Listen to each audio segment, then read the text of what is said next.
Today I'll be promoting this silent era wonder, a co-production between Germany and India, 1925's The Light of Asia. This film seeks to depict the transition of one Siddhartha Gautama into the religious icon known as the Buddha. It was the brainchild of its screenwriter, Niranjan Pal. Pal had written The Light of Asia as a play, adapted from Edwin Arnold's narrative poem biography of the Buddha, also titled The Light of Asia, first published in 1879. The Light of Asia was performed on stage in London and apparently caught the attention of German film director Franz Osten. Also in London was Indian-born barrister Himansu Rai, who had also met and began an association with Niranjan Pal. Franz Osten and Himansu Rai would wind up being the two credited directors on The Light of Asia film production, with Rai starring as Gautama himself. One source, well, the link is dead now, although an apparent paraphrasing remains on Franz Osten's Wikipedia article, claims that Himansu Rai had brought The Light of Asia to Osten's attention, having travelled to Munich in order to seek assistance in producing a series of films on world religions. Allegedly, Rai had a background in directing theatre whilst he was a student of famed Bengali polymath Rabindranath Tagore. Rai was able to secure a German film crew, including director Osten, and they travelled to India in order to shoot The Light of Asia with an Indian location and cast. The production would be the first German-Indian cinematic collaboration, German technicians, Indian performers. It would cost up to 10 times more than the average Indian film production at that time, so it said. I'm unsure as to whether this film was shot in Bombay, which is present-day Mumbai, or Lahore in present-day Punjab, Pakistan. Three sources claim Lahore, one claims, that Dead Link apparently did, Bombay. IMDb also lists Jaipur in Rajasthan, India. This wouldn't surprise me, as apparently the Maharaja of Jaipur was partly responsible for the production's undertaking. Whether this was in a producer financing capacity or in a permission capacity, I am unsure. The film's set decorator Devika Rani would wind up becoming a rather major figure in Indian cinema. She married Himansu Rai and both worked on the production side and performed in their collaborations together. She was a popular actress for a series of film productions known as and realised by a studio named Bombay Talkies. An informative, almost contemporary review from 1928 can be sourced from the New York Times, written by their first regular film critic, Mordaunt Hall. Allow me to read it out aloud here. It contains some answers to queries I was unsure of earlier. The magnificence of the Rajas of 2,000 years ago is dealt with in The Light of Asia, a pictorial story of the life of Gautama Buddha, which was presented by the Film Guild last night at Carnegie Hall, where it will be shown again tomorrow afternoon and evening. It was produced in India about 4 years ago by the Himansu Rai Group in collaboration with the Emelka Producing Company of Munich, with a cast of high-born Hindus. Although the photography is poor, with peculiarly undesirable tinting and the acting of little consequence, it is a picture that has some interesting episodes, particularly those depicting the pomp and ceremony of the potentates, the queer superstitions of the poor, the poetic passages, the rivalry for the hand of a princess, and the unfailing note of sincerity in all the scenes. Himansu Rai, an Oxford graduate who impersonates Gautama Buddha, is chiefly responsible for the direction, or at least for the supervision of the scenes as they were filmed. The timing of the movements of the players is praiseworthy, but it is evident that they dodge the camera lens, which is only a fault when the players are as palpably nervous as they are in this subject. In the beginning there are the gorgeously decked elephants, with tusks ringed with silver and gold. The narrative is a little vague in the early passages, but after Gautama Buddha is introduced as an adult, it is told fairly smoothly. Buddha is the son of King Suddhodana and Queen Maya. The young man at first evinces displeasure when a hunting cheetah is dispatched after a deer. Here it seems as though the humanitarian spirit of Buddha might have been brought out without him having him fondle the dying deer. As he does so, the cheetah is driven away in solid comfort. Then there is a tournament which is quite absorbing, due chiefly to the exotic character of the events. The suitors for the hand of Princess Gopal at first essay their dexterity with the bow and arrow, shooting blindfolded at drums, which are sounded for them so that they know which mark they have to aim.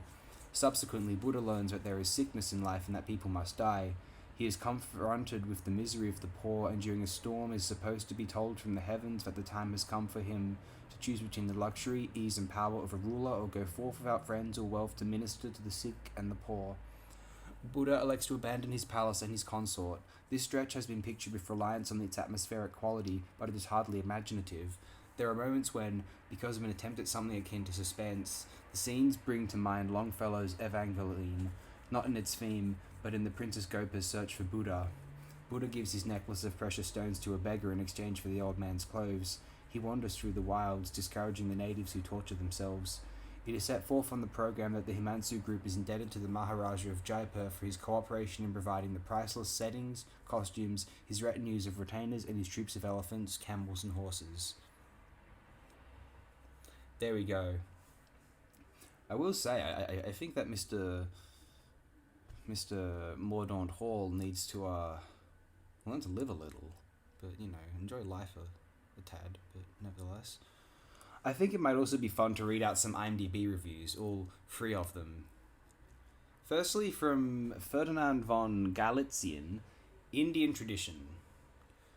This is from March 2007, 23rd of March 2007. People, even aristocrats, yes, we are almost people, though more elegant and distinguished.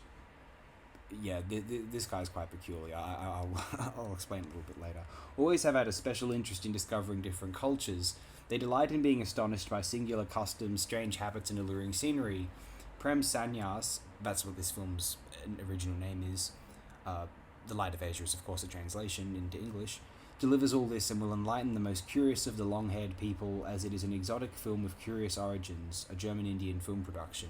It narrates the story of Buddha, a kind of Luther for that part of the world, and his childhood and youth at the palace of his father, where the young man is kept secluded in a kind of golden prison, carefully shielded against such sorrows of the world as poverty, illness, and all those other terrible things that this German count knows thanks to some interesting articles read in the aristocratic und Teutonic encyclopedia about the world outside the Schloss. The film, in addition to depicting Buddha's life, also functions as a kind of documentary about those exotic habits and customs of Indian tradition. It is a very beautiful film with plenty of dazzling, splendorous images filmed in incredible settings and with superb cinematography, bewitching the audience from the very start of the film. It may be a German film co-production, but the actors are all Indian. There is respect and admiration for this culture so different from the West. The director avoids typical Western manipulation and its tendency to be merely picturesque, and that's the most important achievement of this film. And now, if you'll allow me, I must temporarily take my leave because this German count must return back to Deutschland from India, but this time this aristocrat won't travel by elegant carriage but by elephant. Yeah, Herr Graf Ferdinand von Galitzien, he has his blog spot which he's linked as a signature of his review here. And the mission statement of this blog is spreading the silent news around the world. He seems to review a lot of silent films here. His last update was in 2013, August.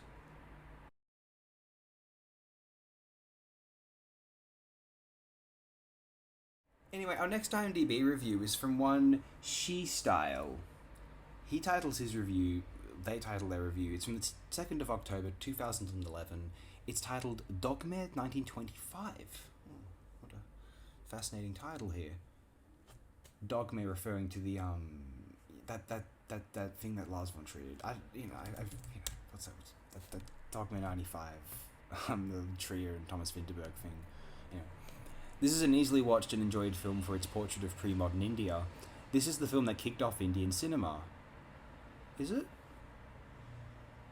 I don't know. I don't necessarily know if it is or isn't.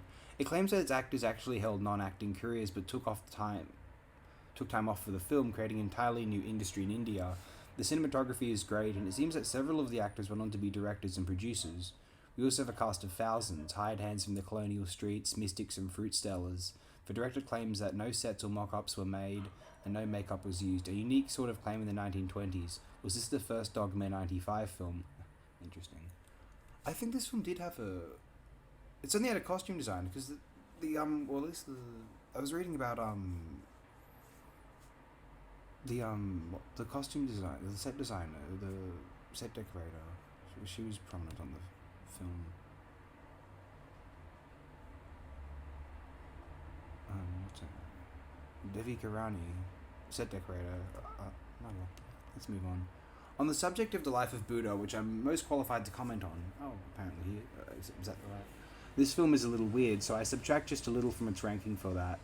For a story which is meant to teach Buddhist audiences about the twin vices of wealth and asceticism, the film seems to relish its display of royal splendour a little much, and unfamiliar aspects of the Buddha story are emphasised for the imperial British audience. That is fair, actually. But this does seem to demonstrate how different aspects of the Buddhist story interest people of different places and times, how the Orientalist tastes of the 1920s differ wildly from our own. That too is true. So I can't be too harsh on what's actually a very interesting part of the film. Reasonable. Also, occasionally a great image of Buddhism shines through. For example, Siddhartha looking at her wife, his wife, or unless he's making a statement, not sure, only to be shocked by a vision by the poverty implied in her wealth, and a vision of the old age that awaits her in the future. The scene that follows this is chilling and worth watching and accepting. I was shocked to see that the filmmakers unchained and let loose a real cheater to kill a deer for a hunting scene. Most of the scenes are not so dangerous as that one, but none of them were monitored by the ASPCA, and the differences are apparent. Sensitive viewers will find that the Buddha is just as grieved about this as they are. That is true. Anyway. And now a review from this year, the 5th of February 2022. From Springfield Rental. Popular film from India enjoys international success.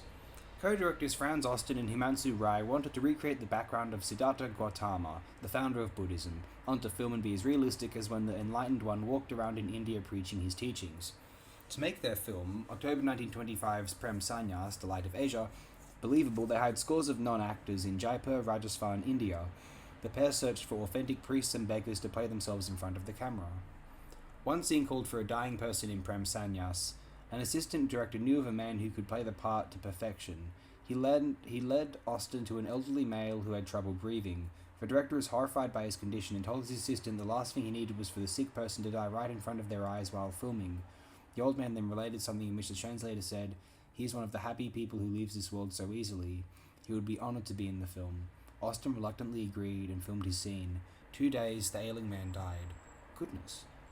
The image of a rather plump Buddha sitting and meditating may hold true later in his later life, but the Osten portrayal of the eventual Buddha, Siddhartha Gautama, fills in one of the many biographies handed down through the generations. In this version, he's a sheltered, sensitive prince. Director Rai plays him, who, once he's exposed to the poverty and death of the lower-class people, he forsakes his royal life for one of meditation and spiritual discovery. In his journey towards enlightenment, he exchanges his pearl necklaces and comfortable garments for a beggar's torn clothes. He adopts his new life of fasting, meditation, and revelations to give him a profound awakening to birth, living, and death. These new inspirations spur him to share his deep beliefs to those who are willing to hear. India's film industry by the mid-1920s was gradually taking hold from its earliest foundations. In 1925, for example, 88 movies produced in the country were released, as opposed to a mere 11 6 years earlier.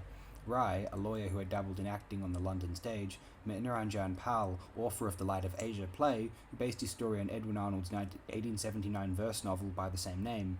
Pal knew of German filmmaker/director Osten, specialist in exotic documentaries. The two linked up and not only conceived of the film based on the Pal play, but they established a film company to tap into the burgeoning Indian motion picture market. In 1925, the country had 300 theatres, as well as a number of travelling cinemas projecting their films. Prem Sannyas was a huge hit in England and in Germany, but in India not so much. Its viewers were accustomed to fast-paced, quick-edit movies similar to the old Keystone Studios. Prem Sannyas has a more deliberate manner of unfolding Gautama's story in an almost poetic manner. Because of Prem Sannyas' international success, Rai, Osten and Pal eventually founded Bombay Talkies, becoming one of India's leading film studios in the 1930s and 1940s. There we go. Well, fun time. I've linked this film in the description. It has been uploaded to this website if you are interested in watching it. Thanks all, have a great day, night, whichever.